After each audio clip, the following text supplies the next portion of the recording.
Berdoa sebelum kita mendengar firman Tuhan.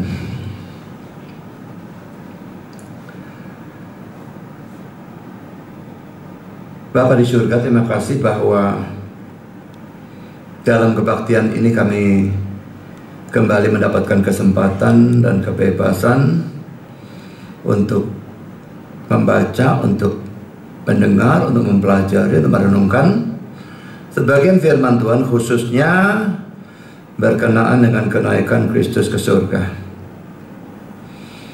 Tuhan, kami sekali lagi mohon supaya Engkau hadir dan memimpin, mengatakan, memberkati jalannya penyampaian maupun penerimaan firman. Dan Tuhan, kami berdoa untuk hamba mudah menyampaikan, berikan kekuatan jasmani, pikiran, khususnya suara, juga konsentrasi supaya tidak terganggu dengan kursi ini. Dan berikan kata-kata, berikan pengurapan, berikan apapun yang dia butuhkan supaya firman maupun Injil bisa sampaikan dengan baik, dengan benar, dan dengan sejelas-jelasnya. Dan kami bungkus semuanya dengan kuasa dan pekerjaan Roh-Mu, karena kami sadar tanpa itu semua akan sia-sia. Dan Tuhan, tolong kami semua yang mendengar, berikan kami hati yang terbuka, berikan kesegaran, berikan konsentrasi yang baik dari awal sampai akhir, dan berikan terang supaya kami bisa mendengar dan mengerti. Dan setelah kami mengerti, berikan ketundukan. Kalau ada orang-orang yang belum percaya, bila mereka bisa percaya dan diselamatkan. Dan yang sudah percaya, bila mereka bisa ditumbuhkan dan didewasakan dan memberitakan berita ini kepada orang-orang lain. Tuhan, setan pasti ikut bekerja. Tolong kuatkan semua kami supaya apapun yang mereka lakukan, firman tetap disampaikan dan diterima dengan sebaik-baiknya untuk kemuliaan Tuhan. Juga kami berdoa untuk listrik dan semua peralatan yang kami pakai, bahkan cuaca, kuasai dan kendalikan supaya tidak mengganggu jalannya pemberitaan firman sampai seluruh kebaktian selesai. Terima kasih Bapa, dalam nama Yesus kami berdoa. Amin.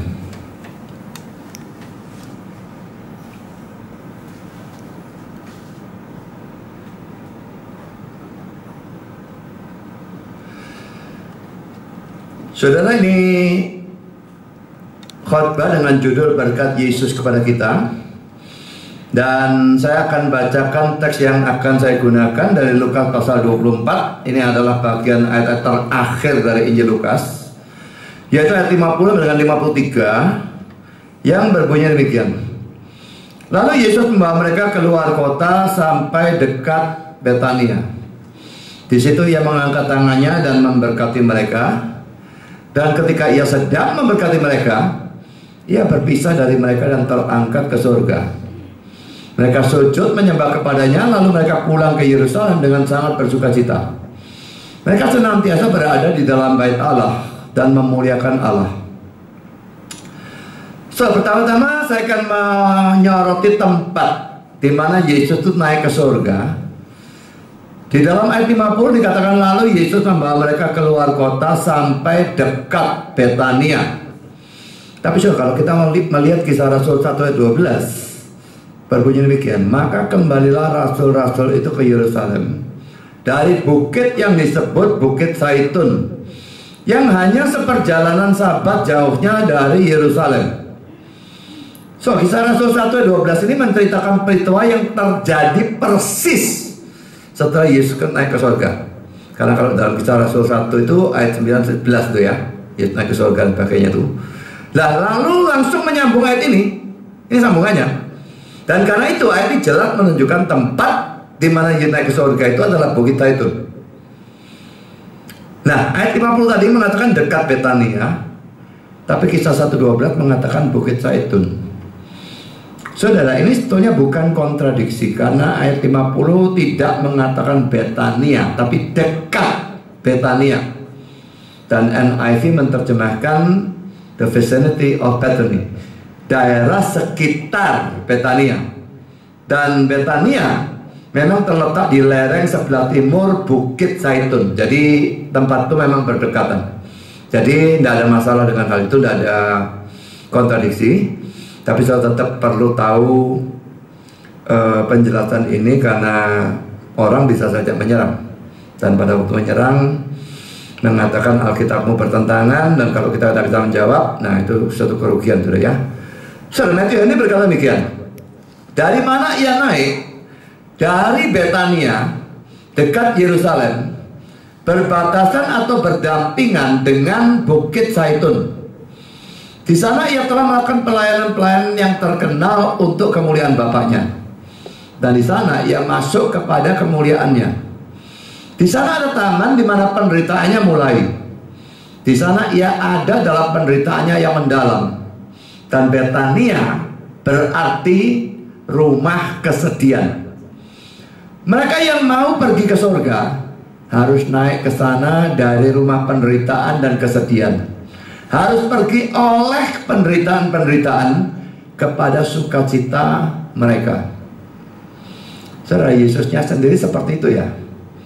Menderita, bahkan mati dan sebagainya, dikuburkan, bangkit. Nah, dari tempat itu dia naik ke surga. Masuk surganya kita mengikuti pola dari Yesus ini.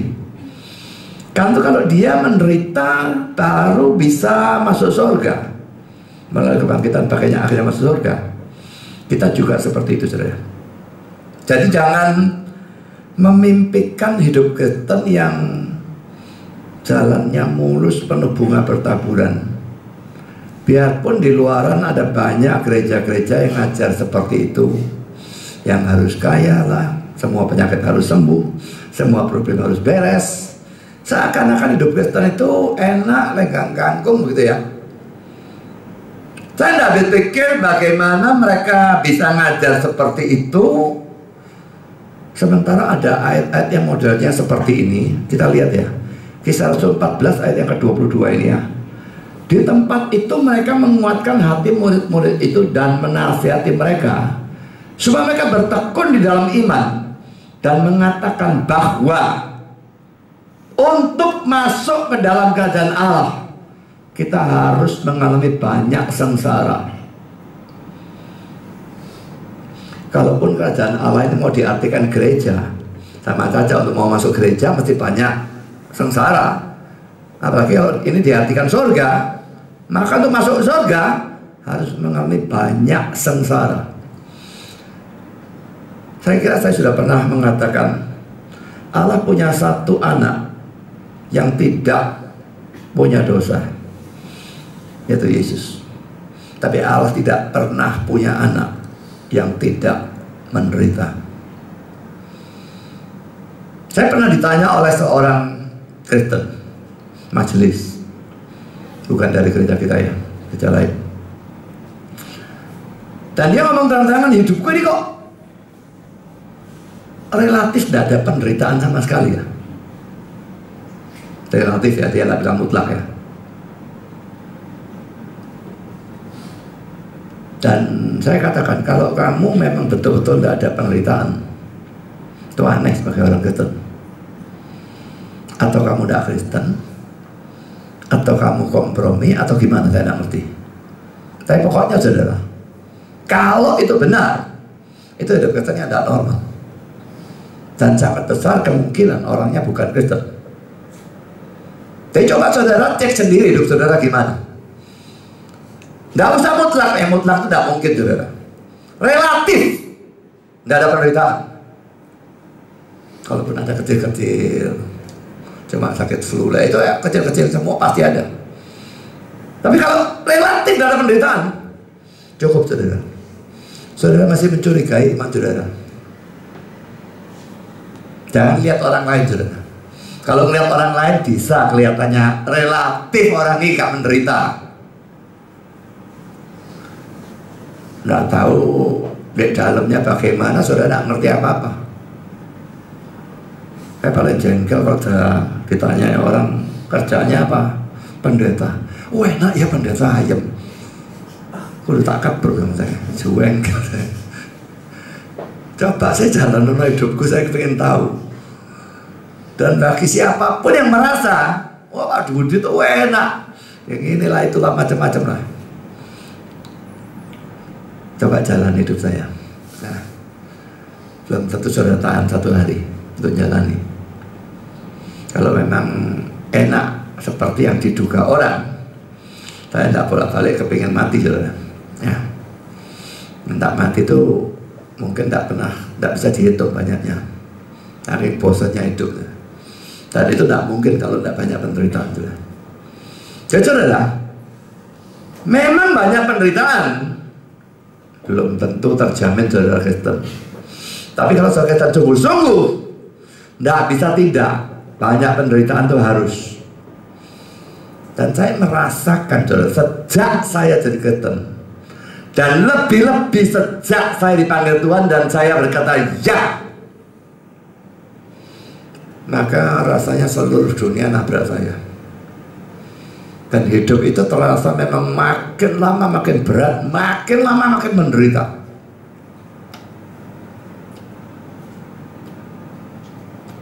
Bagaimana saudara?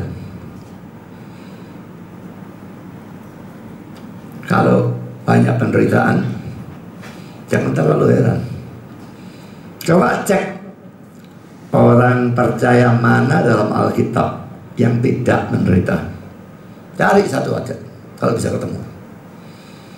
Ya memang repotnya Alkitab tidak menceritakan segala sesuatu tentang setiap orang yang percaya kan. Tapi saudara tidak, semua mesti menderita. Dan makin sungguh-sungguh, makin hebat imannya, makin salah hidupnya, makin banyak dan makin benar pelayanan dan penginjilan yang dia lakukan, makin banyak kehidupan doanya, makin banyak yang dia persembahkan untuk Tuhan. Saya yakin penderitaannya makin lama. Sekarang kadang-kadang itu ada godaan, moyo-moyo yang marilah dalam melayani, dalam nginjil dan sebagainya. Santai-santai saja ikut Tuhan. Memang saudara ada kemungkinan kita santai-santai setan gak nyerang. Cuma repotnya nanti Tuhan gebuki bisa-bisa. Kalau memang anak digebuki saudara. Jadi saudara, jangan heran, jangan juga mundur, jangan kecewa. Kalau saja Ahok dan keluarganya bisa mendengar khotbah ini, saya senang sekali kalau memang bisa dengar. Dan saya berdoa supaya mereka bisa dengar. Dan kalau mereka memang dengar, maka untuk mereka secara khusus saya tekankan,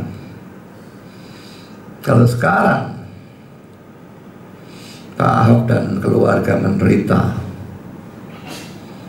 Pak Ahok harus masuk penjara, pasti keluarga juga menderita, maka justru mungkin itu membuktikan iman dari Pak Ahok dan keluarga. Memang tidak pasti yang menderita pasti Kristen, tidak. Tapi yang Kristen pasti menderita. Biarlah penderitaan ini tidak membuat putus asa, kecewa kepada Tuhan, menjauhi Tuhan.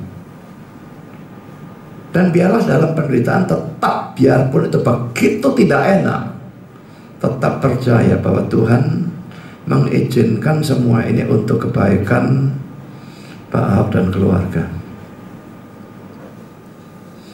Gampang bagi kita untuk ngomong kalau kita tidak mengalami. Yang mengalami sukar. Ya. Tapi harus diusahakan. Dan kita memang tidak pernah diperintahkan hidup dengan penglihatan, tapi hidup dengan iman. Live by sight. Allah, live by faith. Itu yang benar. Hidup oleh penglihatan.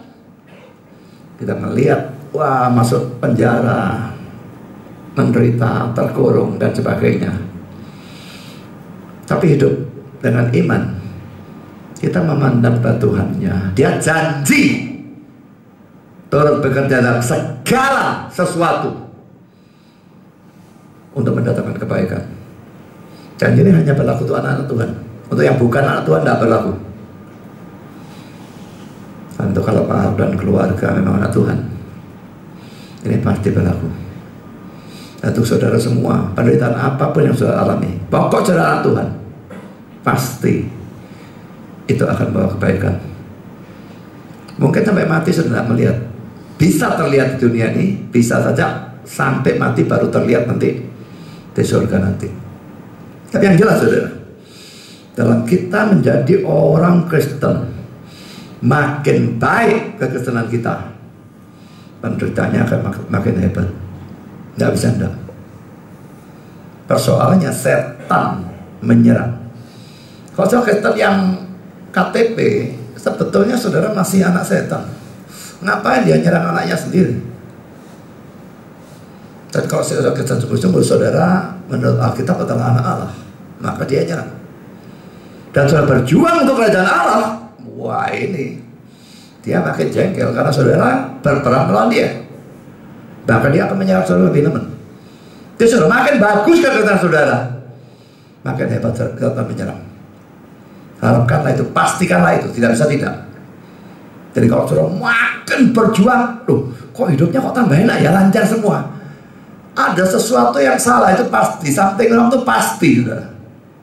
Bu pengertiannya salah, bu pelayanannya salah, saya tidak tahu apa, tapi mesti ada yang salah. Kalau betul-betul benar, mesti mengalami Kisah Rasul 14 ayat 22. Jadi yang tidak mengalami, atau mereka tidak Kristen, atau pelayanan yang ngawur, ada hal-hal yang sangat salah, baru bisa ayat ini tidak berlaku. Sekarang saya lanjutkan saudara, kita membahas poin kedua. Kenaikan ke pertama saudara, hanya murid-muridnya yang melihat dia naik ke sorga. Masih lumayan saudara ya, waktu naik ke sorga itu pelan-pelan tuh murid-muridnya melihat ya. Waktu bangkit, tidak ada yang lihat ya. Dia tahu-tahu melek, lalu mulai duduk, lalu berdiri. Tidak ada yang lihat itu keluar dari kubur. Tahu-tahu lihatnya sudah di luar kan. Tapi kalau naik, murid-murid melihat. Naiknya pelan-pelan, bukan hilang, enggak, pelan-pelan naik. Dan dikatakan nanti kembalinya juga sama, dengan cara yang sama, cuma arahnya berbeda. Ini naik turun ya, kembalinya pun pasti pelan-pelan. Enggak ada tahu-tahu oh Yesus di sana, enggak, omong kosong, tidak bisa. Pasti terlihat, naiknya terlihat, kembali terlihat. Jadi saudara, waktu naik hanya murid-murid yang melihat dia naik ke surga. Sekarang mari kita lihat komentar dari Matthew Henry saudara. Siapa saksi-saksi dari kenaikannya? Ia membimbing murid-muridnya keluar untuk melihat dia. Mungkin ia naik ke surga pada dini hari sebelum orang-orang keluar, karena ia tidak pernah menunjukkan dirinya secara terbuka kepada semua orang setelah kebangkitannya, tetapi hanya kepada saksi-saksi pilihan. Kalau sebelum dia mati, dia tunjukkan memang kepada semua. Tapi setelah dia bangkit, antara bangkit dan naik, terlalu hanya kepada orang-orang tertentu. Memang pernah kepada 500 orang, tetapi saudara tidak pernah kepada semua. Jadi saudara, saksinya hanya sedikit. Kebangkitan setelah dia dikubur, dia ternyata hidup lagi, itu saksinya hanya sedikit. Melihat naik juga hanya sedikit. Kenapa? Mari kita lihat komentar dari Calvin saja.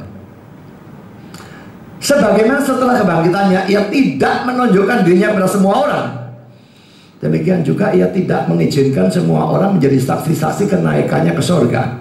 Karena, nah ini penyebabnya, karena ya, ia menghendaki bahwa misteri iman ini diketahui oleh pemberitaan Injil daripada dilihat dengan mata.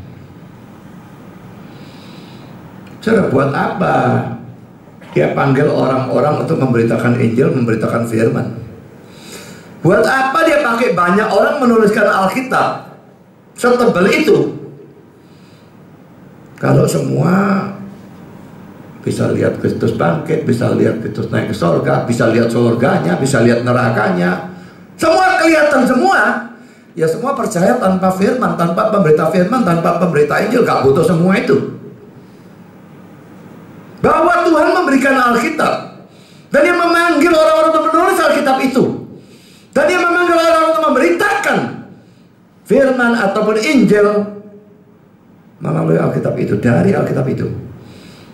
Maka Dia mau orang-orang percaya melalui pemberitaan itu. Kadang-kadang ada penyimpangan. Orang-orang percaya melalui mujizat dan sebagainya, seperti Saulus melihat Yesus. Kadang-kadang mereka di sini melihat. Thomas tidak percaya kebangkitan, melihat. Tapi saudara, secara umum dia tidak mau. Dia mau orang percaya melalui mendengar Injil, tidak melihat, hanya mendengar Injil, percaya pada apa yang didengar. Nah, baru itu iman yang dia inginkan. Jadi kalau saudara kepingin yang aneh-aneh ya, yang orang-orang bilang dia lihat inilah, lihat itulah, segala macam, tentunya Anda lihat.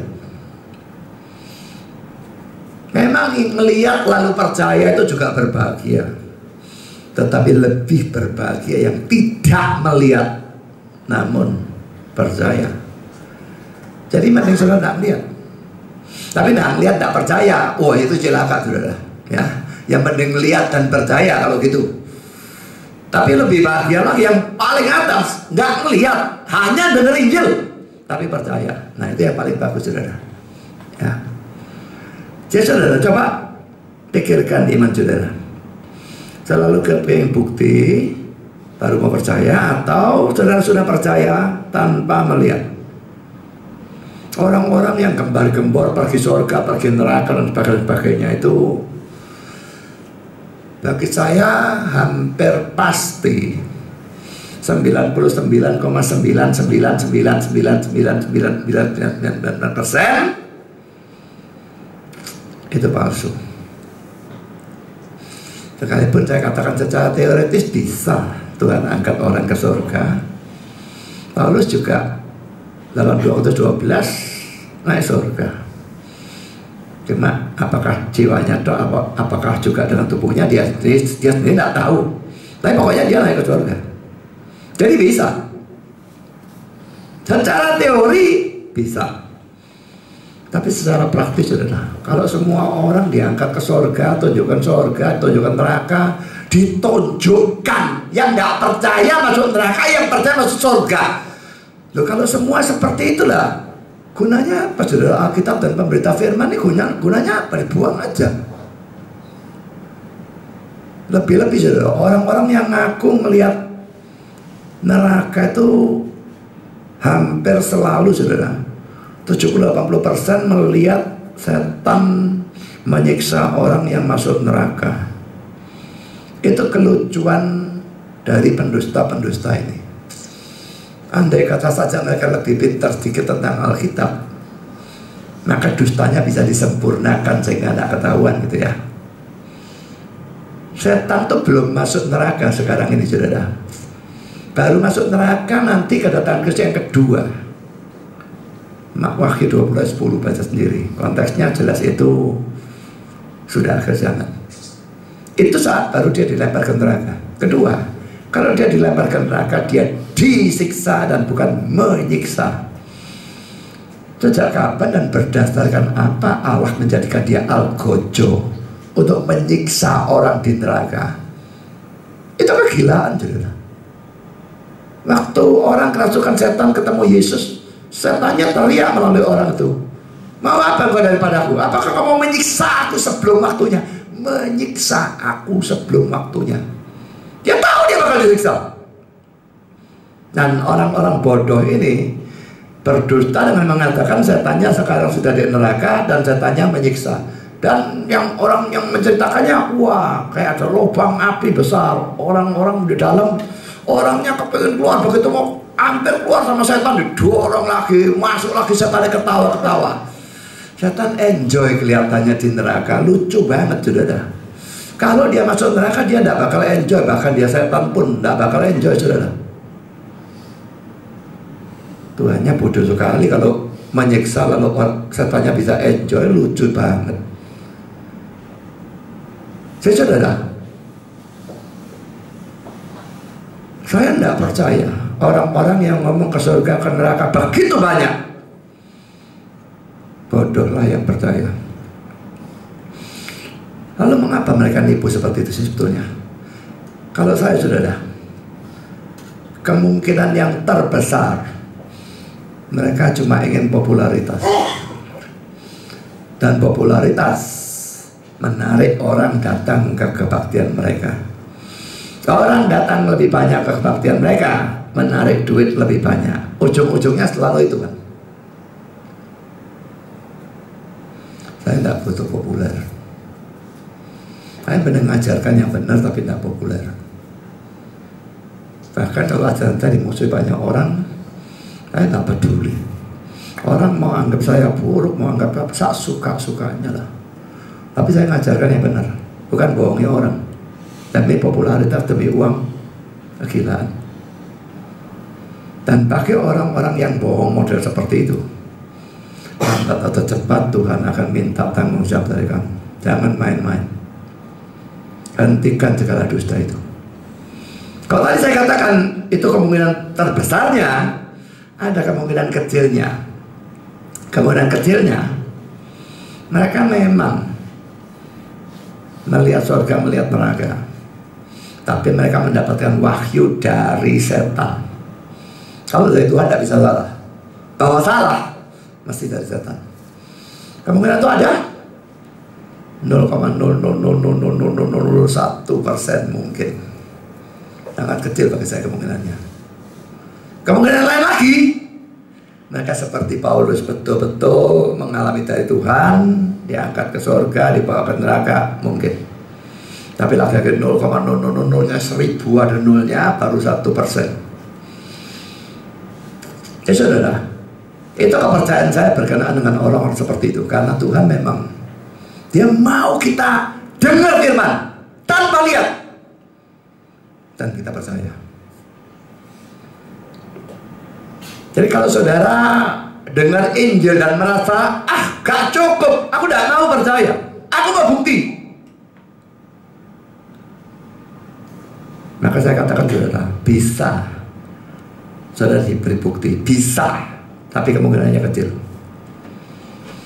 Dan kalau keputusan saudara pegang teguh, pokoknya tidak lihat, tidak percaya, sedangkan Tuhan tidak mau beri, maka keputusan itu membawa saudara ke neraka.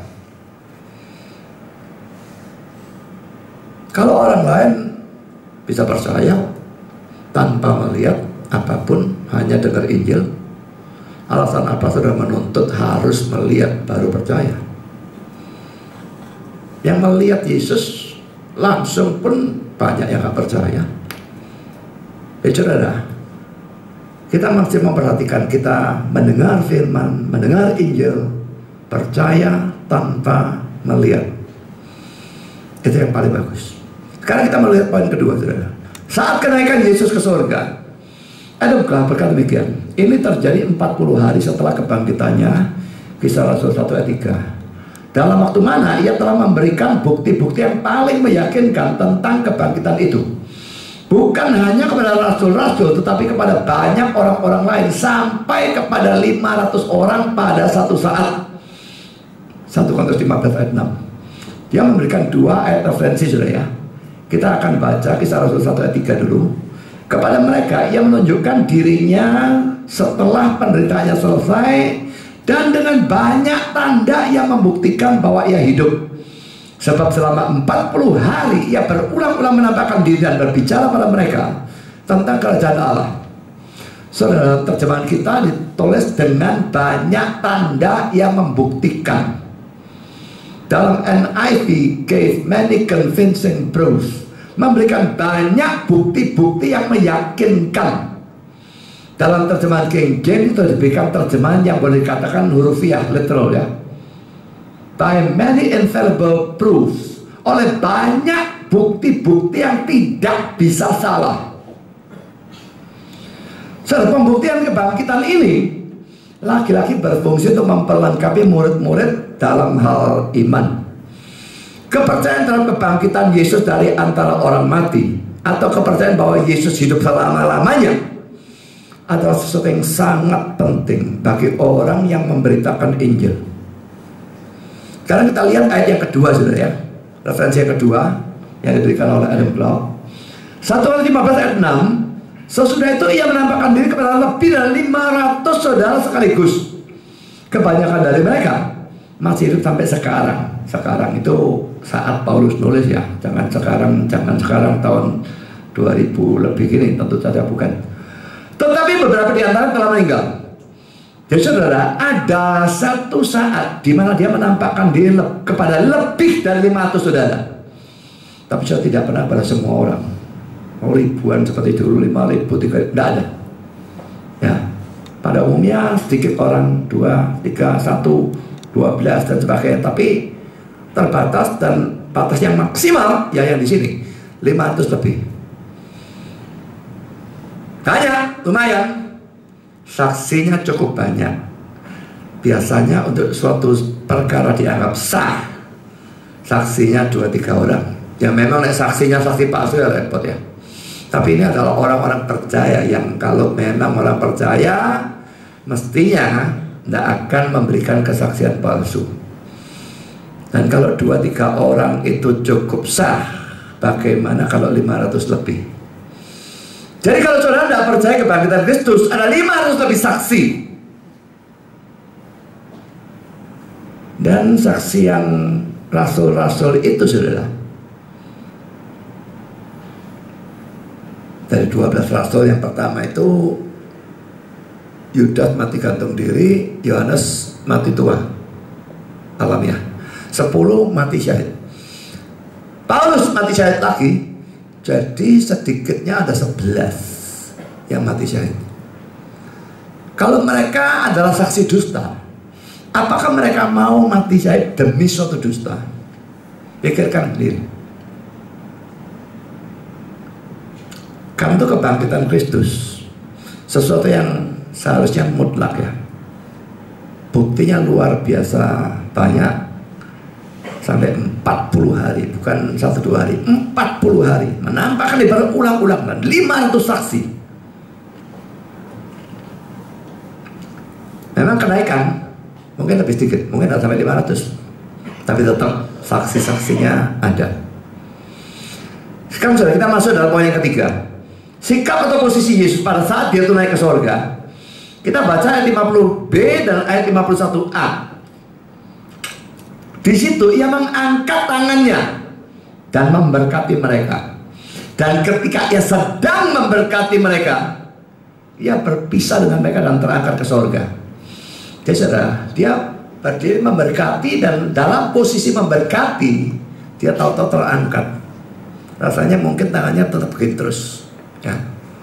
Jadi ayat ini menunjukkan bahwa Yesus sedang memberkati murid-muridnya dengan tangan terangkat ketika ia terangkat ke surga. Nah, ada beberapa hal yang bisa kita pelajari. Pertama, poin A, memberkati adalah hal yang biasa dia lakukan terhadap murid-muridnya, dan dia selalu melakukan hal itu. Charles Spurgeon berkata demikian, ia mengangkat tangannya untuk memberkati murid-muridnya lagi, karena sampai saat itu ia sudah selalu memberkati mereka. Dan ia akan terus memberkati kita, saudara-saudara, karena ia tidak memberkati kita di masa yang lalu, karena ia telah memberkati kita di masa yang lalu, dan ia tidak berubah. Saudara, haruskah kita percaya bahwa Tuhan atau Yesus selalu memberkati kita? Harus percaya itu ya, Pak. Kalau Tuhan memang selalu memberkati anak-anaknya, mengapa Pak Ahok masuk penjara? Kalau Tuhan selalu memberkati saudara, mengapa saudara bisa sakit, bisa miskin, bisa mengalami bencana-bencana dan sebagainya. Saudara, bahwa kita mengalami hal-hal yang tidak enak apapun, itu tidak berarti bahwa dia tidak selalu memberkati kita ya. Jadi saya sendiri percaya Yesus selalu, bukan kadang-kadang, bukan sering, tapi selalu memberkati kita yang adalah anak-anaknya yang sungguh-sungguh. Perkara kita mengalami hal yang tidak enak atau menderita, apapun itu adanya, dia tetap memberkati. Hal yang tidak enak itu merupakan berkat yang terselubung, yang pasti akan membawa kebaikan bagi saudara. Laki-laki syaratnya saudara anak Tuhan yang sungguh-sungguh ya. Karena Tuhan janji Roma 8:28 kita baca sekarang ya. Kita tahu sekarang bahwa Allah turut bekerja dalam segala sesuatu. Ini mutlak tanpa kecuali, untuk mendatangkan kebaikan bagi mereka yang mengasihi Dia, yaitu mereka yang terpanggil sesuai dengan rencana Allah. Bagian akhirnya jelas menunjukkan janji ini hanya untuk orang percaya. Tidak berlaku untuk orang yang non-Kristen, tidak berlaku untuk orang yang Kristen KTP, hanya berlaku untuk orang Kristen yang sejati. Jadi jangan pakai janji ini menghibur orang yang atau Kristen KTP atau non-Kristen. Kalau sedang menderita, saudara gunakan ayat dibacakan, tidak apa-apa, Tuhan bekerja untuk kebaikanmu. Siapa yang janji untuk kebaikan orang yang tidak percaya? Dia janji hanya untuk yang percaya. Misalnya bagi Yudas, apakah berlaku Tuhan selalu bekerja untuk kebaikan dia? Jelas tidak. Karena Yesus ini berkata adalah lebih baik baginya sekiranya ia tidak pernah dilahirkan. Bagi dia, bagi Yudas, lebih baik kalau tidak pernah lahir daripada lahir ikut Yesus habis-habisan tapi tetap tidak pernah percaya, lalu akhirnya mengkhianat, lalu akhirnya gantung diri, dia masuk neraka dengan pengetahuan dan hak yang begitu besar, tetap tidak percaya. Dia pasti masuk neraka yang luar biasa dalam. Masuk neraka yang paling enak saja mending gak lahir, saudara. Apalagi dia masuk neraka yang sangat tidak enak. Mungkin jejeran sama setan barangkali ya. Nah, kalau memang bagi dia lebih baik dia tidak lahir, kenapa Tuhan tetap lahirkan? Berarti Tuhan tidak bekerja untuk kebaikan dia kan? Kenapa Tuhan tidak bekerja untuk kebaikan dia? Dia tidak memenuhi syarat mengasihi dia, terpanggil sesuai rencana Allah dalam Roma 8:28. Dia tidak memenuhi itu. Dia bukan orang Kristen yang sejati. Bagi yang non-Kristen, apakah itu mau agama lain, apakah itu mau Kristen KTP, Tuhan bisa betul-betul bekerja untuk keburukannya. Bisa. Yang jelas janji tidak berlaku. Tapi kalau saudara anak Tuhan yang sungguh-sungguh, ini berlaku. Jadi ngalami apapun, setidak enak apapun, mata saya tidak bisa melihat kebaikan apa, gak peduli. Janji ini berlaku, dia bukan pendusta dan dia tidak bisa berdusta. Jadi pada waktu sedang mengalami penderitaan, itu tetap berkat. Berkat yang terselubung. Nah, jadi saudara, ajaran bahwa Yesus selalu memberkati kita yang adalah anak-anaknya. Pada waktu saya ngajarkan di sini, dan pada waktu banyak gereja-gereja di luar mengajarkan, pengertiannya bisa beda langit dengan bumi. Kalau saya ngajar tetap bencana yang tidak enaknya bagaimana bisa terjadi, cuma itu berkat terselubung karena akan mendatangkan kebaikan. Kalau mereka ngajar Yesus selalu memberkati, betul-betul yang enak dok, yang tidak enak tidak ada belas, itu bagi saya omong kosong, tidak cocok dengan kehidupan siapapun anak Tuhan yang ada di dalam Alkitab, dan siapapun anak Tuhan yang sejati yang pernah hidup dalam zaman kapanpun. Memang sudah, kalau kita mengalami penderitaan apalagi yang berat, bertumpuk-tumpuk, berlarut-larut, Kita sering berpikir Allah tidak peduli pada kita dan bahkan menentang kita. Dan setan pasti ikut campur bisi. Allah tidak peduli kamu, Allah menentang kamu, Allah musuhi kamu, dan sebagainya. Ada sebuah contoh yang indah dalam Alkitab tentang itu ya. Untuk itu mari kita perhatikan kata-kata Yakub dalam Kejadian 42 ayat 36b. Sayangnya terjemahan LAI di sini ini salah secara sangat parah. Terjemahan LAI berbunyi, aku inilah yang menanggung segala-galanya itu. Nah saudara, sebelum saya jelaskan lebih lanjut, saya jelaskan konteksnya ya. Ini bencana kelaparan yang 7 tahun. Dulunya dia sudah kehilangan Yusuf. Dia pikir diterkam binatang buas dan sebagainya. Lalu mengalami bencana kelaparan, kirim anak-anaknya untuk beli makanan.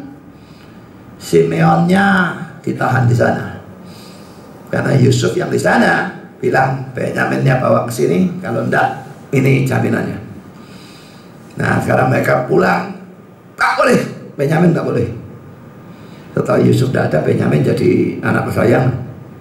Tapi makanan habis. Kok kita nggak beli lagi? Nggak bisa, orang itu memperingatkan, adikmu mesti ikut. Jadi Yakub sumpah saudara. Sudah Yusufnya hilang, dia pikir mati. Simeon ditahan di sana karena Benyamin disuruh ke sana. Sementara bahaya kelaparan menimpa. Wah, dalam konteks seperti itu dia mengucapkan kata-kata dalam Kejadian 42 36b. Cuma terjemahan kita, aku inilah yang menanggung segala-galanya, itu total saya tidak ngerti terjemahan ini muncul dari mana, betul-betul saya tidak ngerti. Terjemahan bahasa Inggris saudara saya akan berikan di sini. NIV, everything is against me. Segala sesuatu menentang aku. Coba perhatikan, hubungkan dengan terjemahan kita. Ada miripnya tak? Bab 14 gak mirip ya? Saya tidak ngerti, makanya terjemahan kita tuh muncul dari mana saya tidak tahu. King James dan NASB, all these things are against me. Semua hal ini menentang aku. Jadi Yakub pada waktu itu merasa segala sesuatu menentang, against me, aku. Dan Bob komentar dalam komentarnya tentang ayat ini mengatakan, demikianlah providensia Allah sering disalah mengerti atau disalah tafsirkan oleh orang-orang kudusnya. Providence of God itu sesuatu istilah yang saya harap saudara ngerti ya. Providence itu pelaksanaan dari rencana Allah. Allah pada minus tak terhingga, dia membuat rencananya, dan rencana dia mencakup segala sesuatu dalam arti kata mutlak, tidak ada yang tidak tercakup. Dan lalu dalam providence-nya dia melaksanakan rencana itu. Jadi antara sejarah ini ya dengan rencana Allah nanti kayak fotokopi, betul-betul persis. Nah, jadi providence itu pelaksanaan dari rencana. Rencana di minus tak terhingga. Providence dalam sejarah melaksanakan ya. Nah waktu dia melaksanakan ini saudara, apapun yang terjadi itu di bawah providence-nya. Sebagaimana semua itu direncanakan dia, semua di bawah providence-nya pada waktu yang melaksanakan. Nah itu sering disalah mengerti atau disalah tafsirkan oleh orang-orang kudusnya. Di sini tentu saja maksudnya adalah Yakub. Yakub salah ngerti saudara. Kok seperti ini? Jadi semua menentang aku, semua menabrak aku. Kata-kata Ellen Clark, karena ini permainan kata di dalam bahasa Inggris, maka saya bacakan Inggrisnya juga ya. All these things are against me, said poor desponding Jacob.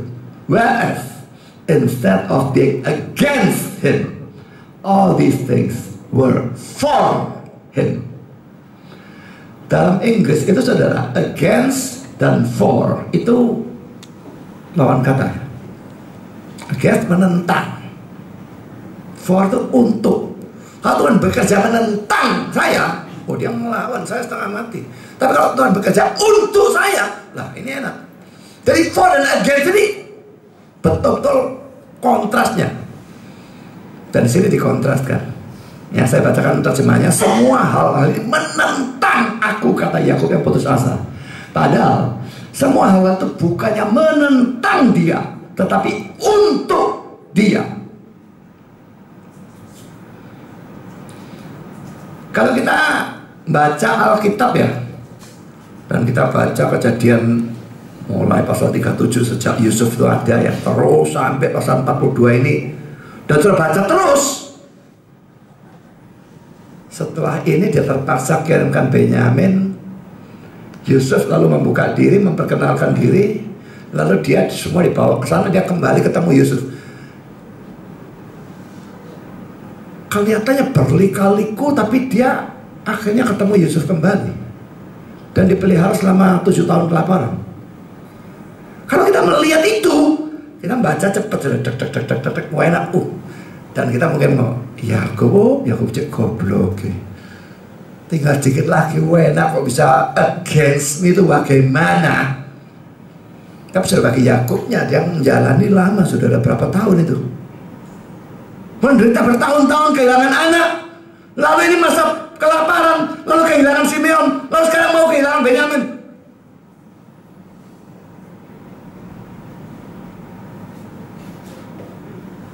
Sedikit lagi semuanya terbuka dan wah, bahagia dia. Jadi kalau saudara seorang anak Tuhan yang sungguh-sungguh, pikirkan ya, dari contoh Yakub ini kita bisa mengerti mengapa dia seperti ini, tapi ini tidak pernah bisa dibenarkan. Mengatakan Tuhan against me, menentang aku, itu kalau kita anak Tuhan itu tidak pernah terjadi. Tidak pernah dan tidak akan pernah terjadi. Tuhan bekerja menentang anak-anaknya. Itu omong kosong terbesar. Dia selalu bekerja untuk anak-anaknya. Roma 8:28 itu versi King James ya. All things work together for good to them that love God. Segala sesuatu bekerja bersama-sama untuk kebaikan bagi mereka yang mengasihi Allah. Jadi for, bukan against. Untuk, bukan menentang. Tidak pernah Tuhan bekerja menentang kita. Bahkan pada waktu kita berdosa secara ndablek gitu ya, katakanlah kayak Yunus gitu ya. Pada waktu dia kena badai lalu dilempar ke laut dan ditelan ikan, apakah Tuhan bekerja menentang dia atau untuk dia? Saya tetap yakin untuk dia. Mana mau dia dablek terus, dia mau dia bertobat. Memang dia hajar habis-habisan, tapi itu untuk kebaikan dia. Jadi saudara, dalam keadaan apapun saudara menderita, tetaplah percaya Tuhan bekerja untuk saudara, untuk kebaikan saudara, dan tetap setialah kepada dia. Jangan pernah mundur selangkah pun, karena itulah yang setan mau. Sekarang kita masuk dalam poin B, saudara. Pada saat itu Yesus memberkati murid-muridnya dengan otoritas yang baru. Spurgeon mengatakan saudara bahwa pada hari raya pendamaian, ini sayangnya kita bahas hari raya pendamaian belum selesai ya. Pada hari raya pendamaian, kalau imam besar sudah selesai dengan semua upacara pengorbanan, maka dia lalu mengangkat tangannya untuk memberkati bangsa Israel. Berkat itu hanya bisa diberikan pada waktu penebusan atau pendamaian sudah selesai dilakukan. Demikian juga saudara, kalau pada saat mau naik ke surga, Yesus mengangkat tangan untuk memberkati murid-muridnya. Dia memberkati sebagai imam besar yang telah selesai melakukan pendamaian atau penebusan.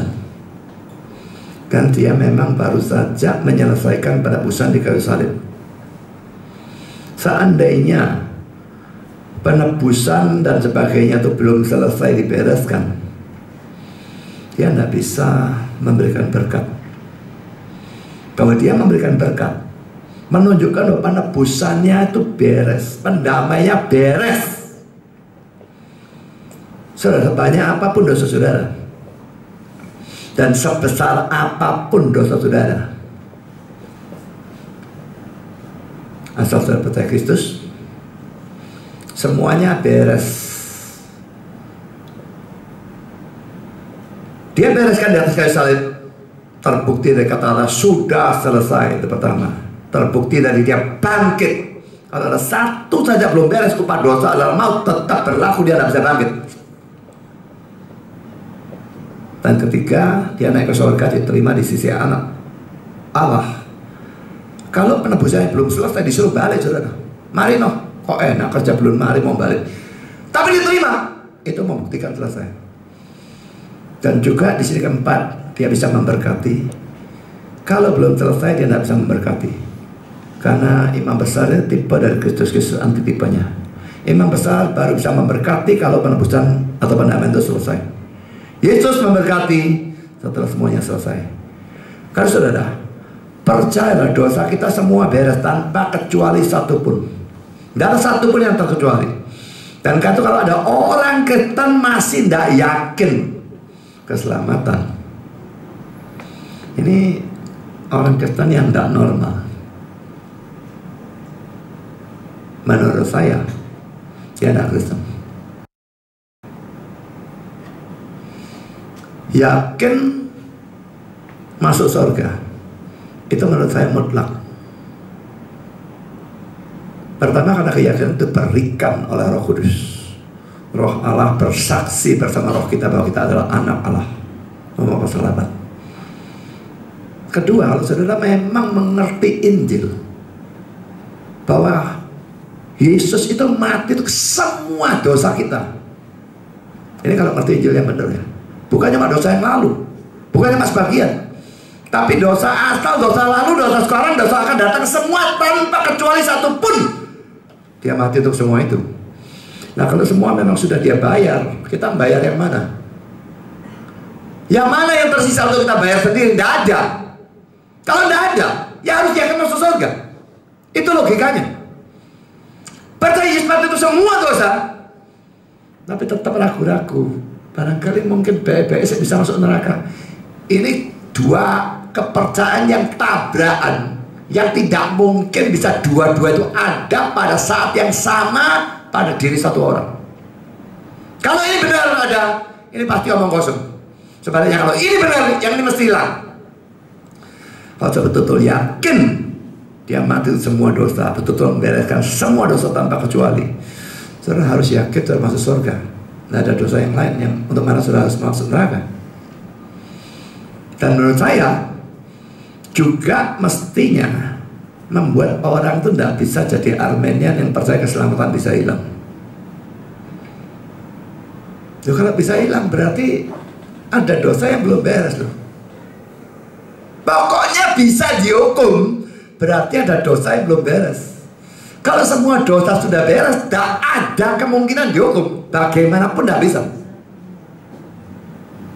Jadi yang Armenian mikir lah, apakah kalian tuh tidak percaya Yesus bereskan dosa atau dibereskan kecuali dosa ini, kecuali dosa itu dan sebagainya? Saya bukan hanya yakin masuk surga, tetapi yakin juga bahwa masuk surga itu tidak peduli saya matinya kapan, hari ini atau besok atau 1 tahun lagi atau 10 tahun lagi, 50 tahun lagi, saya tidak peduli kapanpun, karena dosa yang akan datang pun semua dibayar dia, dan tidak ada satu yang saya harus bayar sendiri. Dengan itu saya bukannya membenarkan lalu semua sudah dibayar, jadi dosa usah karepmu. Saya tidak pernah mengajar demikian. Calvinis yang sejati tidak ada yang mengajar demikian. Tapi persoalan keselamatan itu pasti dan tidak bisa hilang. Dan saya yakin semutlak-mutlaknya. Dan saya harapkan saudara juga. Karena poin sih saudara, berkat ini diberikan kepada murid-muridnya. Memang sudah ya, dalam teologi itu ada istilah common grace. Grace itu kasih karunia, common itu bersifat umum itu ya. Jadi kasih karunia ini bersifat umum. Diberikan kepada semua orang, Kristen maupun tidak. Jadi ada berkat untuk semua orang di dunia. Kalau sekarang katakanlah ada 2 sawah ya, yang satu punya orang Kristen, yang satu punya orang non Kristen. Tuhan berkati cuma sawahnya yang Kristen begitu. Hujan dikasih hujan, kasih butuh matahari kasih matahari. Yang sini gak dikasih hujan, matahari tidak dikasih juga. Atau kasih hujan tapi sing hujan es batu sing sak kepala-kepala orang itu, jadi remuk kabeh sawane itu ya. Nah, apakah memang Tuhan kerja begitu? Tidak. Ini dapat hujan, dapat panas. Kalau bencana bisa kena dua-dua juga. Tapi berkat juga berkat kena dua-dua. Jadi ada berkat untuk orang-orang yang tidak percaya sekalipun, untuk semua orang di dunia. Tapi ingat ya, hanya berkat-berkat jasmani saja, tidak mencakup berkat rohani seperti pengampunan dosa, keselamatan, pengudusan, lebih-lebih nanti belakangan masuk surga. Tidak mencakup itu tuh. Tapi perlu diingat saudara, akan adanya berkat khusus yang hanya diberikan kepada orang-orang percaya atau orang-orang pilihannya saja.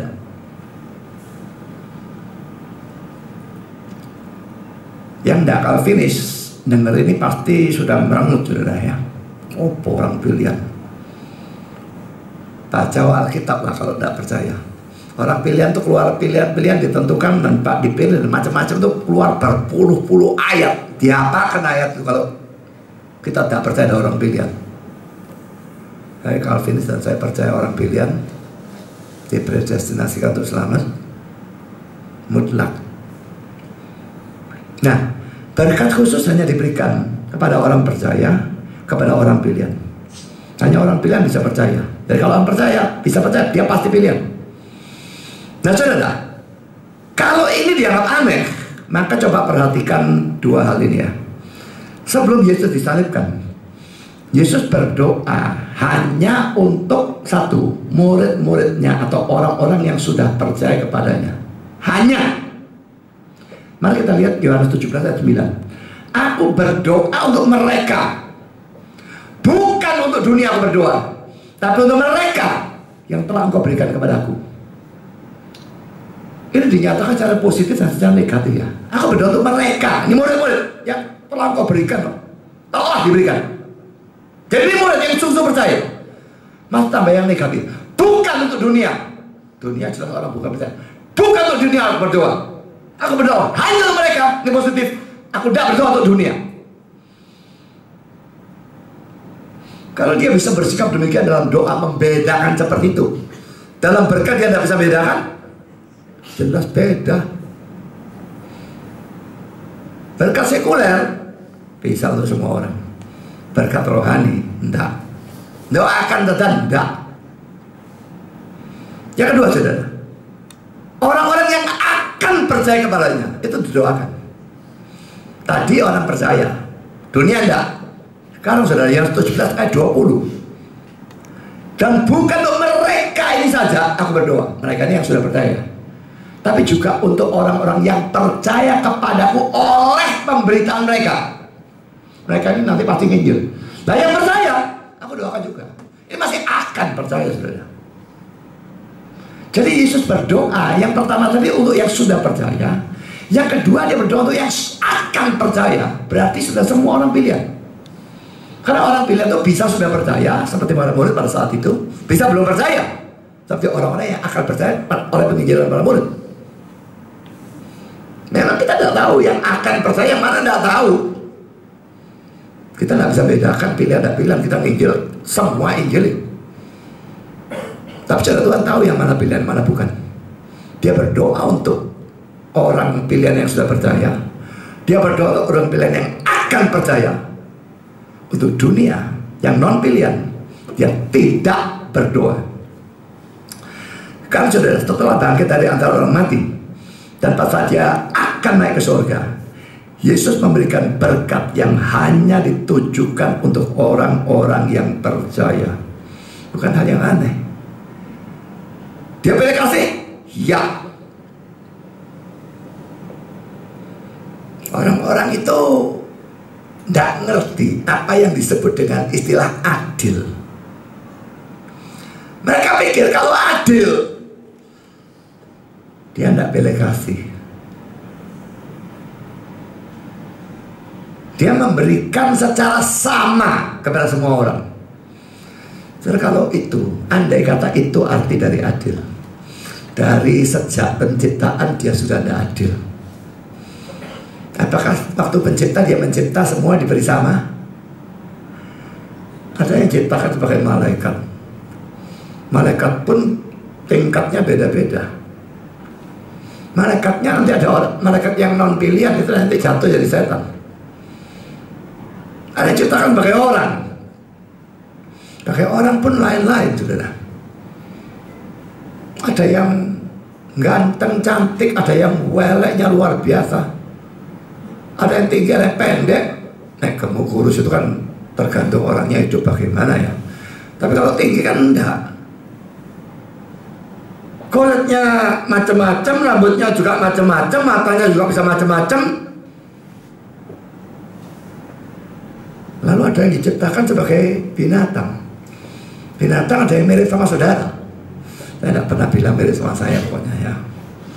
Mirip sama saudara. Katanya Darwin begitu, turunan itu ya. Nah, sama saya gak mirip.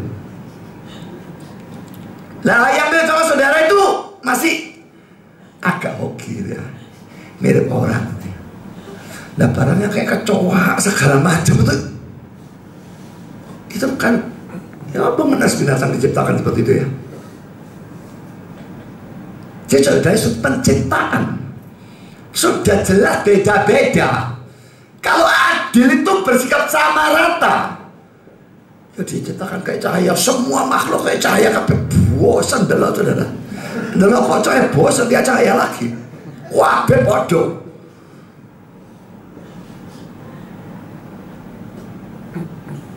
Ngomong-ngomong ya bosan. Karakter kayak dia semua. Saudara, dia dari sejak penciptaan menciptakan berbeda-beda. Nah, adilnya di mana?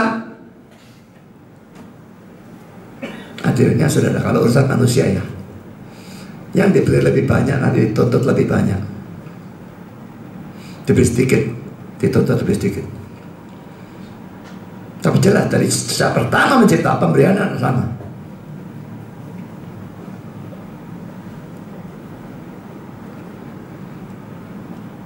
Karena itu kalau Tuhan tidak memberikan orang-orang tertentu itu kesempatan untuk dengar Injil.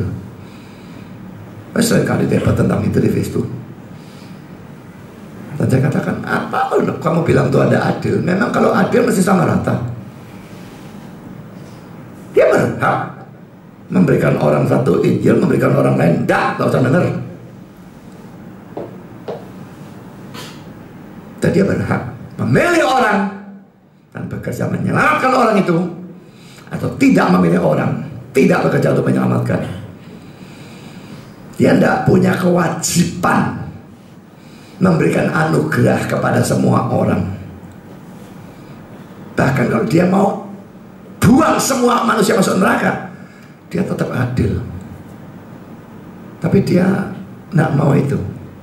Sebagian dia mau selamatkan, berarti sebagian ini dapat belas kasihan atau kemurahan. Sebagian ini tidak dia selamatkan, sebagian dapat keadilan. Jadi saudara, ada yang dapat keadilan, ada yang dapat kemurahan. Apakah ada kelompok ketiga yang mendapatkan ketidakadilan? Saya debat itu orang tidak mau jawab mulut saya. Aku tanya, ada enggak yang mendapatkan ketidakadilan? Kalau ada orang tidak berdosa dimasukkan neraka, itu ketidakadilan. Ada enggak? Tidak ada yang mendapatkan ketidakadilan. Jadi alasanmu bilang Allah tidak adil apa? Yang ini dapat keadilan, dosa masuk neraka. Yang ini dapat kemurahan, dosa ditebus dimasukkan surga. Tidak ada yang mendapatkan ketidakadilan. Jadi ingat saudara, adil bukan berarti memberikan secara sama rata. Dia punya hak memberikan berbeda-beda. Dia berdaulat, tapi dia tetap adil. Jadi saudara, saya tidak tahu di sini ada orang-orang non pilihan atau enggak saya tidak tahu, dan itu bukan urusan saya. Saya tidak berusaha mencari tahu.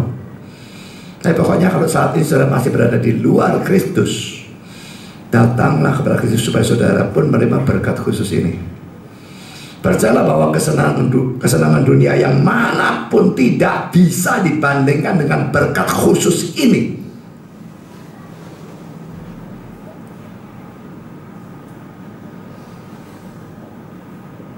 Ada orang yang sudah Kristennya dibuang demi duit.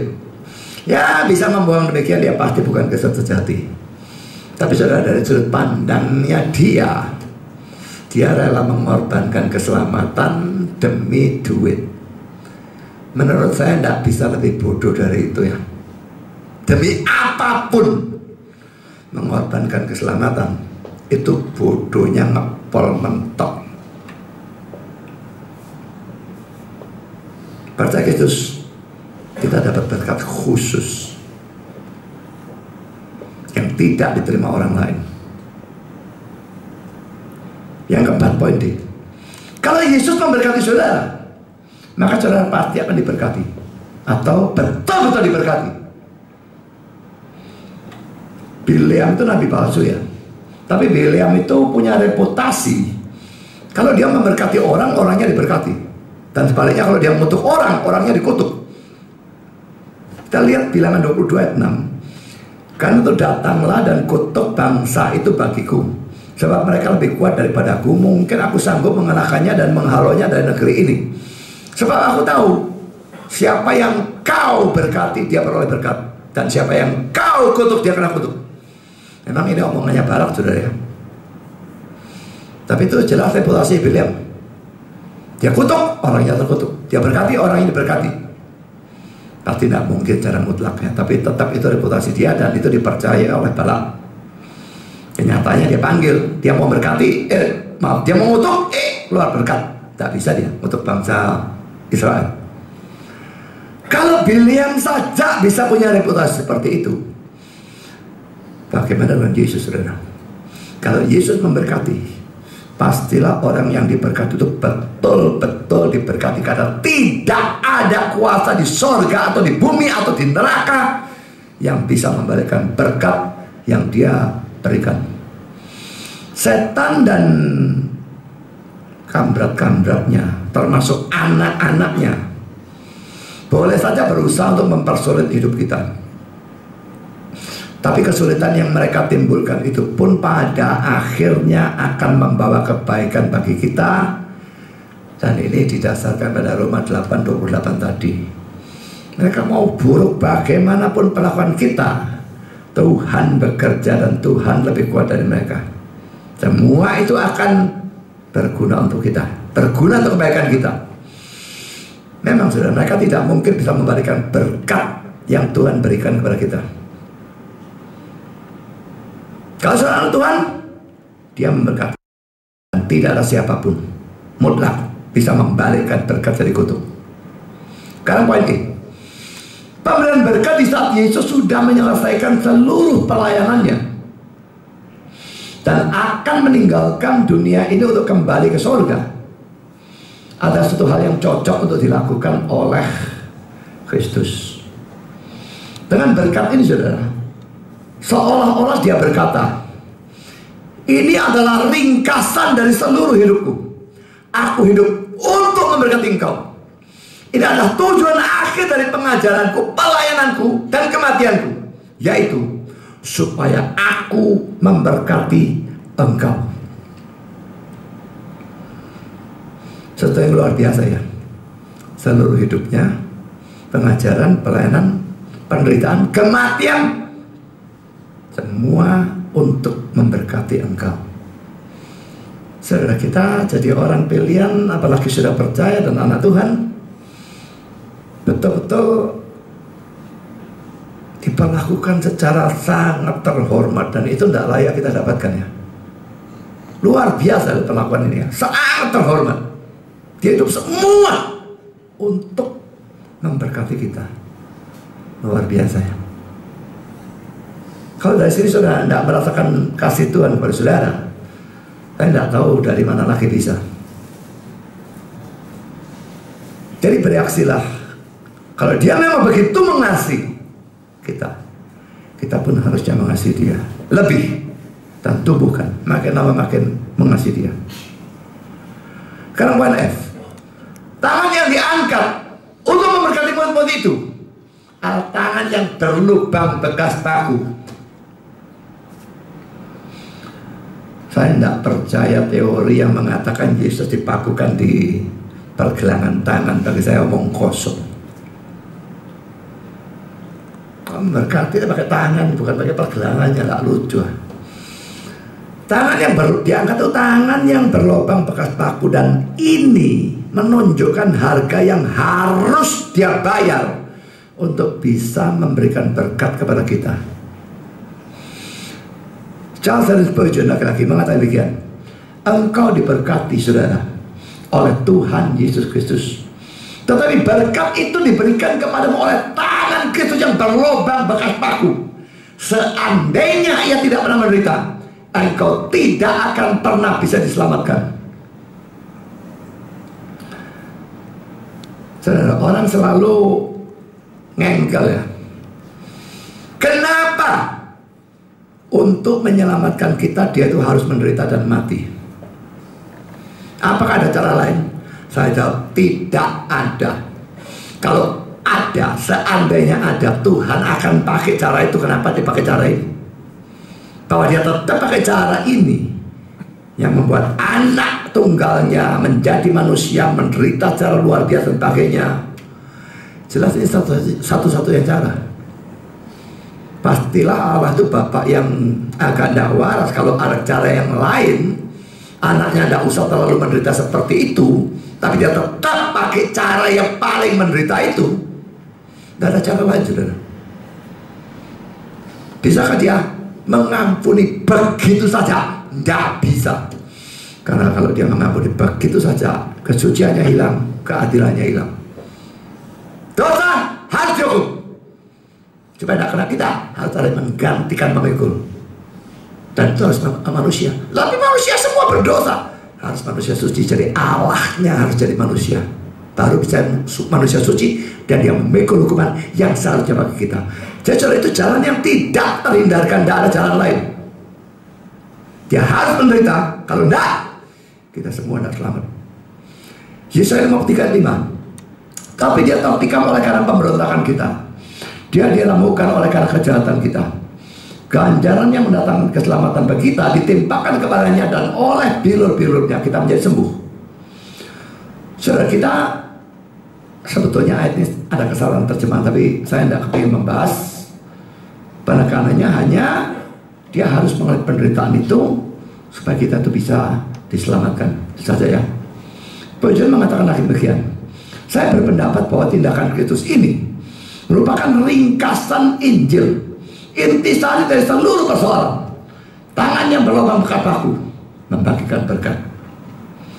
Kalau tidak ada penyaliban dia, tidak bisa ada berkat. So, kita bisa terima berkat macam-macam, saudara ya.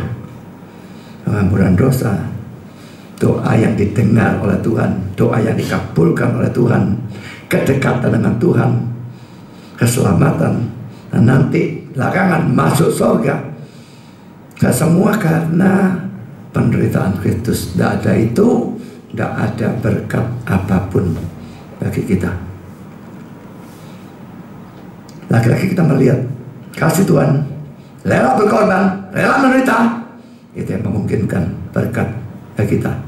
Karena poin G, pada saat dia memberkati, dia terangkat ke surga. Matthew Henry memberikan komentar seperti ini. Sementara ia sedang memberkati mereka, ia terpisah dari mereka. Bukan seakan-akan ia diambil sebelum ia mengatakan semua yang harus dikatakannya. Bukan mau memberkati ini belum mari berkat terus diambil. Oh, akhirnya berkatnya cuma separuh. Enggak, bukan itu ya. Tetapi untuk menunjukkan bahwa keterpisahnya dari mereka tidak mengakhiri berkatnya untuk mereka. Karena syafaat atau perantaraan yang ia lakukan setelah ia naik ke surga untuk semua miliknya adalah lanjutan dari berkat tersebut. Ia mulai memberkati mereka di bumi, tapi ia pergi ke surga untuk meneruskannya. Kata-katanya sekali dan penafsiran saya kira bagus sekali ya. Jadi bukan tengah-tengah berkat diangkat jadi gak mari kita terima cuma sebagian dok, bukan. Tapi ini menunjukkan bahwa dia memberkati dan terus diangkat dalam posisi memberkati, terus memberkati. Di surga pun dia memberkati dengan doa syafaat dan sebagainya. Dia memberkati.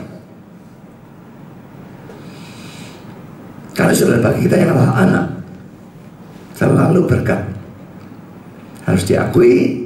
Secara jasmani kita sering alami yang tidak enak, tidak model berkat. Tapi saudara, siapa yang suruh kita hidup dengan penglihatan? Kita harus hidup dengan iman. Percaya apapun yang kita terima dan alami itu berkat. Kadang-kadang berkat terselubung, selubungnya buruk sekali, tapi berkat.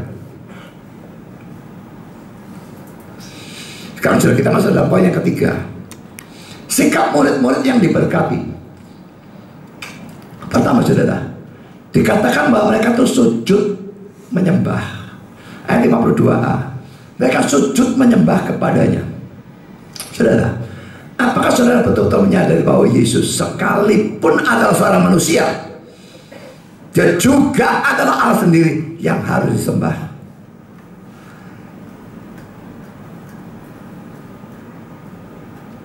Orang selalu katakan, kok kita sembah orang?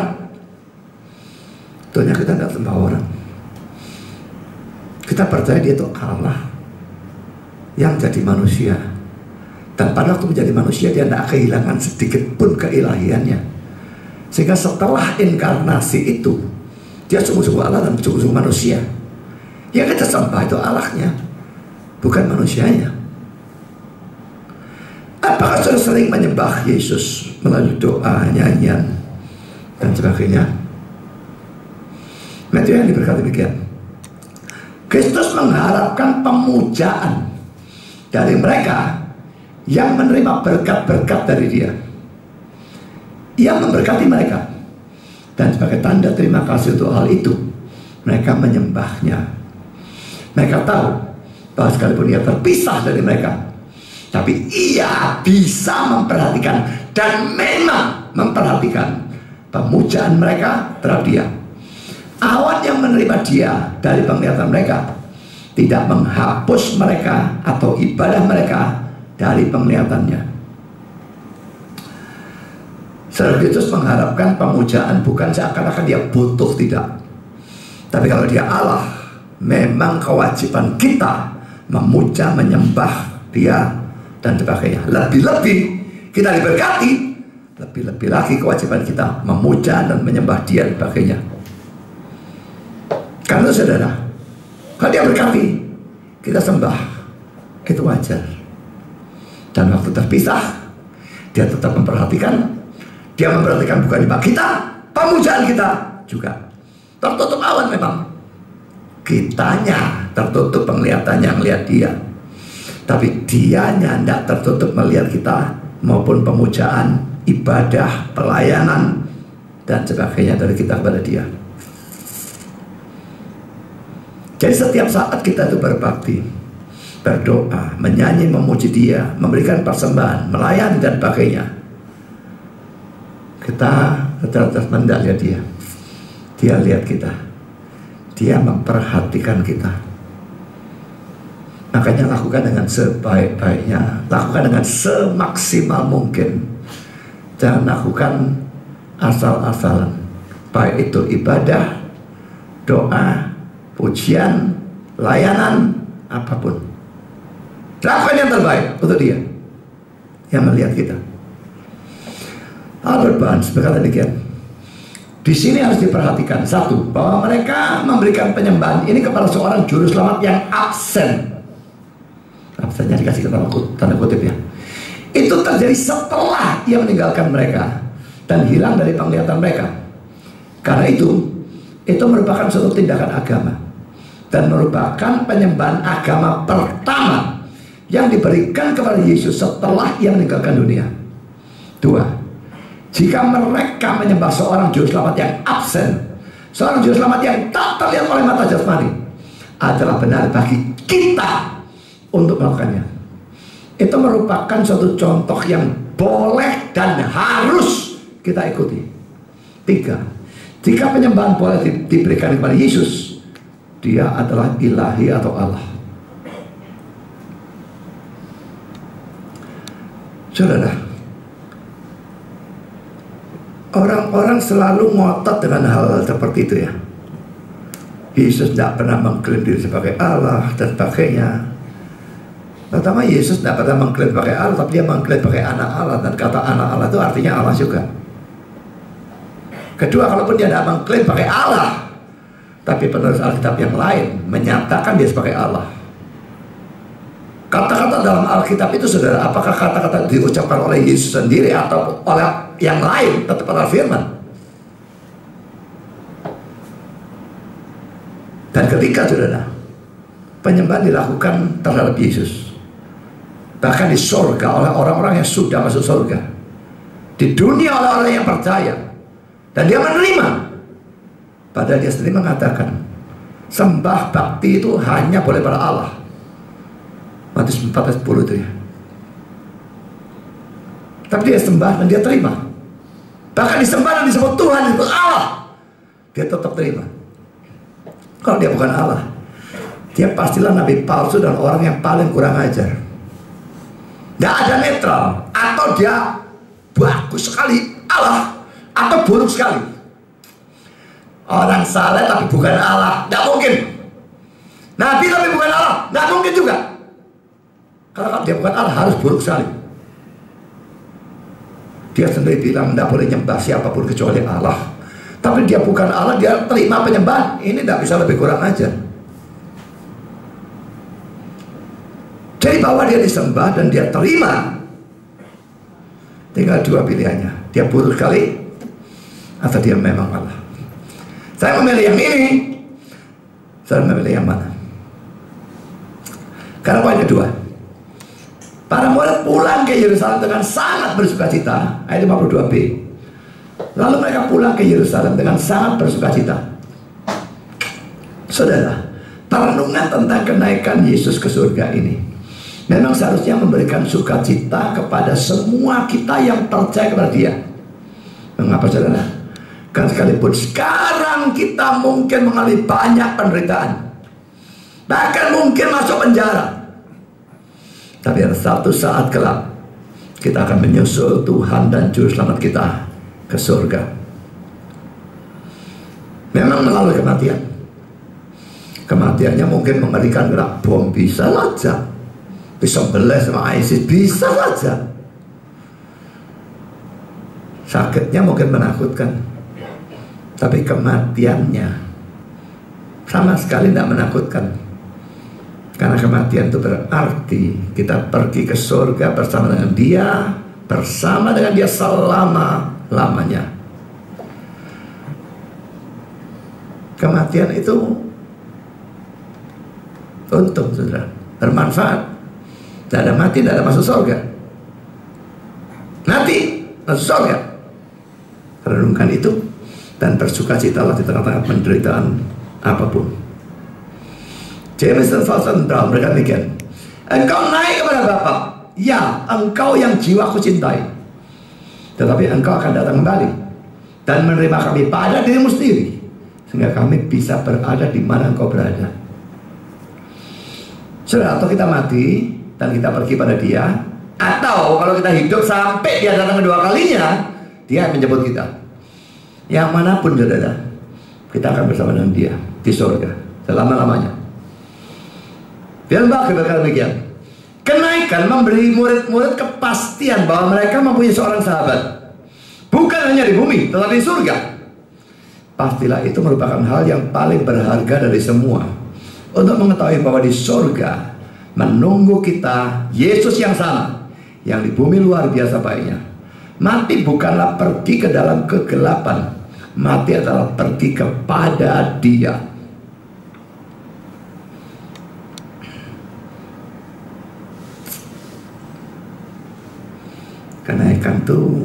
Makanya bukan sesuatu yang boleh diabaikan, karena yang memberikan kepastian. Dia di sana, kita satu dengan dia. Kita pasti ke sana juga. Nggak bisa enggak. Juga dari penggambaran Yesus itu kepalanya, kita tubuhnya ya, dari gereja itu ya. Itu kepalanya sekarang dek sorga. Kita ini tubuh, secara keseluruhan kita tubuh. Individual kita anggota-anggota tubuh. Ada satu saja yang kanjrit, nanti tubuhnya tuh tidak punya jentik gitu ya, atau tidak punya sikut, banyak saudara. Habis lengan ini, lengan ini gerumpung ya. Tidak mungkin. Tidak mungkin ada satu anggota tubuh pun yang kanjrit lalu hilang. Kalau kena ledakan bom dikumpulkan, bisa gak ketemu saudara, banyak yang gak ketemu, jentiknya gak ketemu, apa ya hilang, tidak tahu apa saja, bisa sekali. Tapi saudara, dalam urusan masuk surga, tidak ada anggota tubuh Kristus yang sejati yang lalu tidak sampai di sana, sehingga tubuh Kristus dari surga ada yang kurang anggota tubuhnya. Itu tidak masuk akal belas, tidak bisa terjadi. Jadi masuk surga itu pasti. Kalau saudara anak Tuhan, kalau saudara anggota tubuh Kristus, masuk surga itu pasti. Hanya tinggal tunggu waktunya kapan. Yang ketiga saudara, mereka itu senantiasa berada dalam bait Allah dan memuliakan Allah. Ayat 53 saudara, mereka senantiasa berada di dalam bait Allah dan memuliakan Allah. Nanti yang diberikan komentar ini, mereka menghadiri kebaktian di bait Allah pada jam doa. Allah belum betul-betul meninggalkannya, itu bait Allah ya. Dan karena itu mereka juga tidak. Ini ada semacam masa transisi ya. Bait Allah saja sesat saudara. Pemimpin-pemimpinnya yang menyalibkan Kristus kok, atau menuntut Kristus disalibkan, tidak sesat bagaimana. Tapi tetap ada masa transisi. Gereja nanti meninggalkan bait Allah, Allahnya juga. Tapi dalam masa transisi belum. Karena itu mereka juga enggak. Mereka senantiasa ada di bait Allah, seperti guru mereka pada waktu ia ada di Yerusalem. Tuhan mengasihi pintu gerbang Sion, dan kita juga harus demikian. Sebagian orang menganggap bahwa mereka mempunyai tempat pertemuan sebagai murid-murid di kamar-kamar dari bait Allah yang adalah milik dari orang-orang Lewi yang baik kepada mereka. Tapi orang-orang lain menganggap tidak mungkin bahwa hal ini bisa disembunyikan dari atau diabaikan oleh imam-imam kepala dan pemimpin-pemimpin bait Allah. Jadi bait Allah, saya tidak tahu modelnya bagaimana. Mereka anggap ada ruangan dan mereka tuh diam-diam bisa berbakti di sana karena ada orang Lewi yang baik pada mereka. Tapi saudara, mana mungkin imam-imam, pemimpin-pemimpin semuanya ini anti sama Kristen kok. Mana mungkin mereka tidak tahu, dan mana mungkin mereka abaikan. Di surga memangnya tidak ada kemungkinan. Nyogok juga tidak mungkin. Masa Rasul nyogok? Tidak masuk akal. Dan jumlah mereka bertumbuh ya. Hari Pentakosta sudah naik jadi 3.000. Percoba 3.000 tambah yang sebelumnya berapa, 120 atau berapa. Lalu lagi naik dari 5.000. Tempat mana bisa tampung?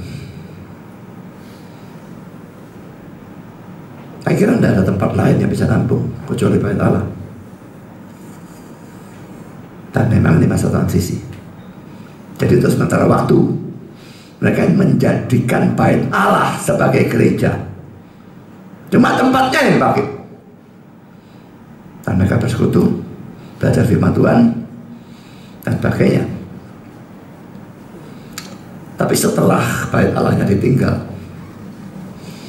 kita mau berbakti di bait Allah. Kalau saudara punya kesempatan ke Israel, ada sisa-sisa bait Allahnya sudah ada. Katanya sisa-sisanya. Dan lucunya banyak orang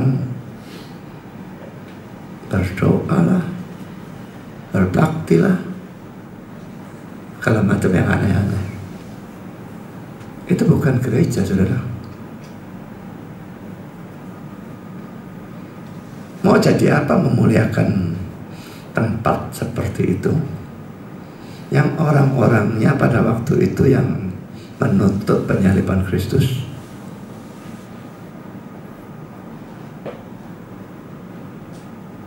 Selama masa transisi ya dilakukan. Setelah itu enggak. Karena mungkin berkata, Paulus juga tetap pergi bait Allah. Saudara, kalau Paulus pergi ke bait Allah, dia pergi ke sana untuk nginjil, bukan ke sana untuk berbakti. Bahkan dia pergi ke sana pada hari Sabat. Apa Sabatnya masih berlaku Sabtu? Sudah enggak. Tapi dia tetap datang Sabtu. Kalau enggak Sabtu ya ada orang.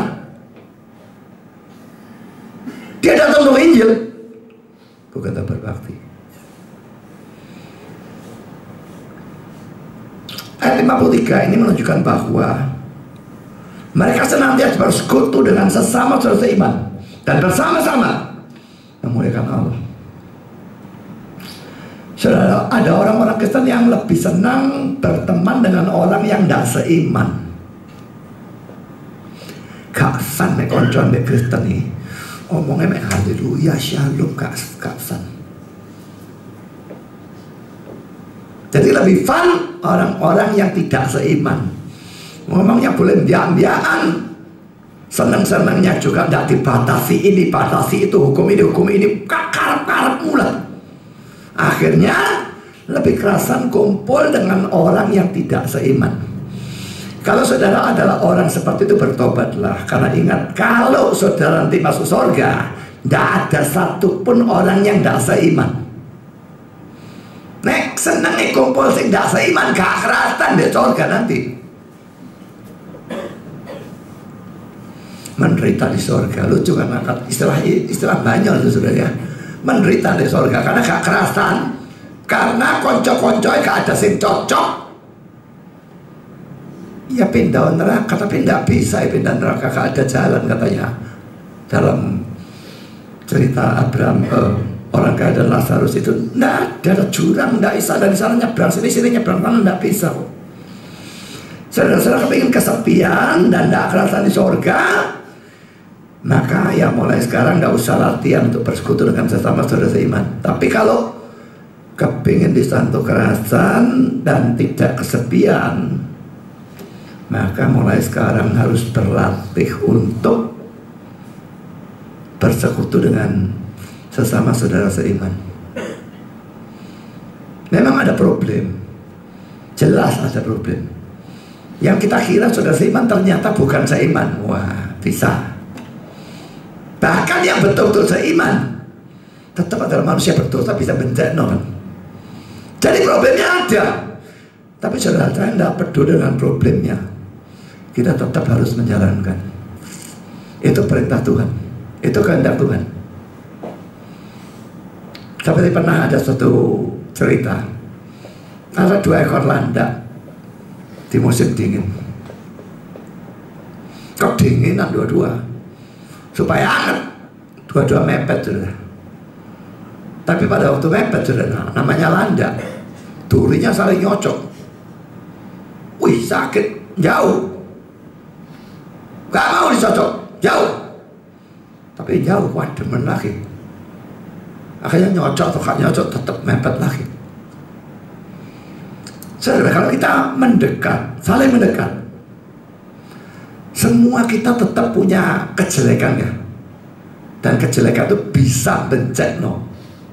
Satu sama lain merasa kejelekan salah bencekno. Ya salah juga mikir kejelekanmu bencekno, waduh. Tapi tetap saudara, berjuang mengatasi perasaan bencana itu dengan pemikiran Tuhan suruh, dan kita masih berlatih mulai sekarang lebih banyak bersekutu.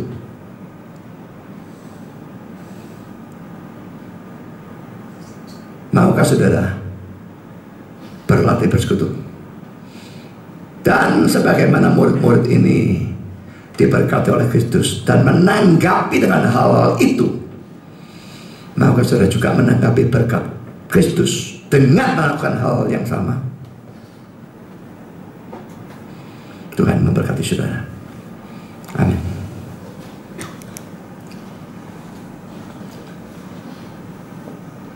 Mari kita berdoa.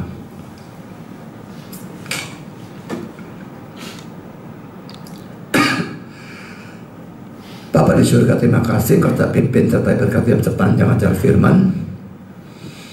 Kami sudah belajar banyak hal tentang kenaikan, tentang berkat Kristus bagi kami, bahkan juga tentang penderitaan, kematian, kebangkitan, kepastian, keselamatan, dan sebagainya. Dan terakhir kami harus mengusahakan persekutuan, melatih persekutuan mulai sekarang dengan sesama saudara seiman. Tuhan, semua begitu sukar untuk dilakukan. Persekutuan sering menimbulkan gesekan, menimbulkan bentrokan. Sehingga pada waktu kami ingin bersekutu, yang terjadi justru adalah perpecahan. Itu bukan hanya kadang-kadang, tapi sering terjadi. Tuhan, apapun risikonya, tolong kami untuk bisa lebih banyak berusaha bersekutu. Dan Tuhan, buat kami berhasil.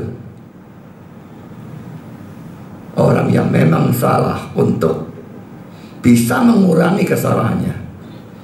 Dan orang yang gampang tersinggung, tersakiti, untuk bisa lebih sabar, sehingga lebih bisa menanggung kesalahan dari sesama saudara seiman. Dan persekutuan bisa lebih indah, sampai berakhir dalam persekutuan yang betul-betul sempurna bersama dengan Engkau di surga nanti. Terima kasih Bapa, dalam nama Yesus kami berdoa. Amin.